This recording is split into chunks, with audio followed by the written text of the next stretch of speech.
శ్రీ ఆదిత్య కేరళ ఆయుర్వేద వైద్యశాల doctor Joshi Rajesh BAMS consultant ayurvedic practitioner అందించు వైద్య సేవలు దీర్ఘకాలిక వ్యాధులు, మధుమేహం, రక్తపోటు, సోరియాసిస్, వాత వ్యాధులు, పక్షవాతం, సయాటికా, మైగ్రేన్, సంతానలేమి మొదలగు వాటికి వైద్య సేవలు అందించబడును.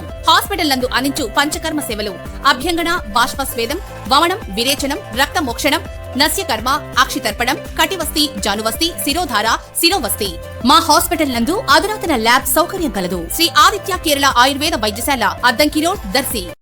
దర్శి మండలం లంకోజనపల్లికి చెందిన కొరివి నారాయణ కుమారుడు 24 ఏళ్ల వయసు గల కొరివి నరేష్ చీమకుర్తి క్వారీలో డ్రిల్లింగ్ ఆపరేటర్ గా పనిచేస్తూ శనివారం చీమకుర్తి నుంచి గంగవరం మీదుగా దర్శికి వచ్చేందుకై మోటార్ సైకిల్ పై బయలుదేరి చీమకుర్తి సమీపంలోనే ప్రమాదవశాత్తు మోటార్ సైకిల్ అదుపు తప్పి రోడ్డు ప్రక్కనున్న స్తంభమును ఢీకొనగా తీవ్ర గాయాలు కాగా అక్కడికక్కడే మృతి చెందటం జరిగింది. చీమకుర్తి SI సంపత్ కుమార్ కేసు నమోదు చేసి దర్యాప్తు చేస్తున్నారు.